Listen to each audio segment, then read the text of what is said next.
The Harmattan wind swept through the small Igbo village, leaving white dust clinging to the clay walls and dry leaves crackling beneath bare feet. In a modest mud hut, the cries of a young girl echoed softly against the silence of grief. Adais, no more than 8 years old, knelt beside her mother's raffia mat. Her mother, once full of warmth and laughter, now lay frail and fading. The glow in her eyes dimmed like a lantern running out of oil. "My Adais," her mother whispered, her voice breaking like dry twigs. She lifted a trembling hand and brushed her daughter's cheek. "Be strong. Life will test you, but never let the fire in your heart die." Tears streamed down Adai's face. "Don't leave me, Mama. I'll be good. I'll help you cook. I'll fetch water. Just don't go." Her mother's lips curved in the faintest smile.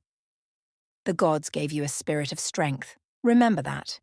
Even when no one believes in you, hold on to your courage." A sudden stillness filled the room.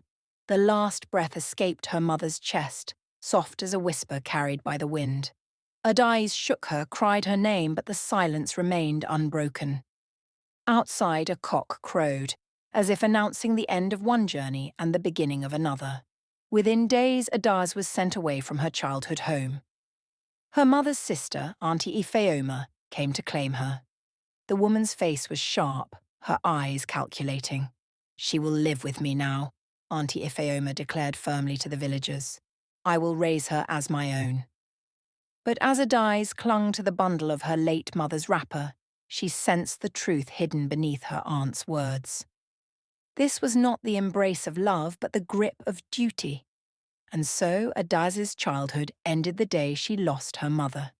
She stepped into a new life, carrying nothing but sorrow, memory, and the faint echo of her mother's last words. "Be strong." Years passed, and the once small, tearful girl grew into a young woman. Adais carried herself with quiet grace, her mother's spirit alive in the determined fire of her eyes. She had endured Auntie Ifeoma's sharp tongue, the endless chores, and the lonely nights. Hardship had toughened her, yet it had not broken her. Now, on this morning, the village buzzed with celebration. Drums beat joyfully, women's voices rose in song, and the sweet aroma of palm wine drifted through the air. Adais was to be married. She sat inside the women's hut, dressed in a bright wrapper of red and yellow, coral beads adorning her neck and wrists. Her friends teased and fussed around her, adjusting her head tie, smearing a hint of camwood on her cheeks.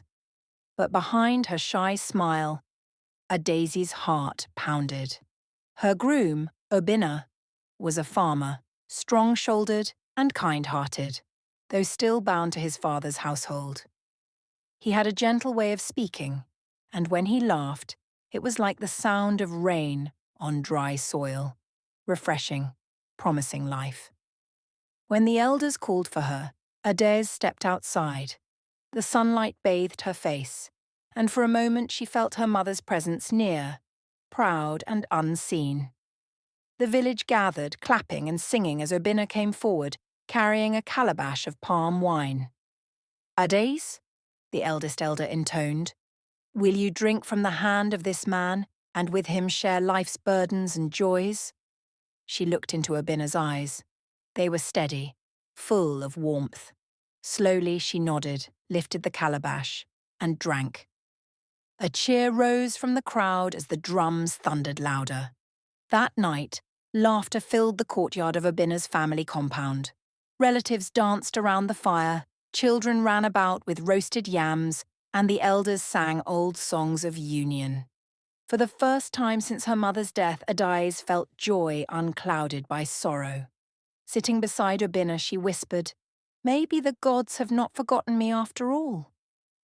But as the firelight flickered in her eyes, shadows stirred too, whispers of envy, hidden in the gaze of one woman watching her closely from the crowd.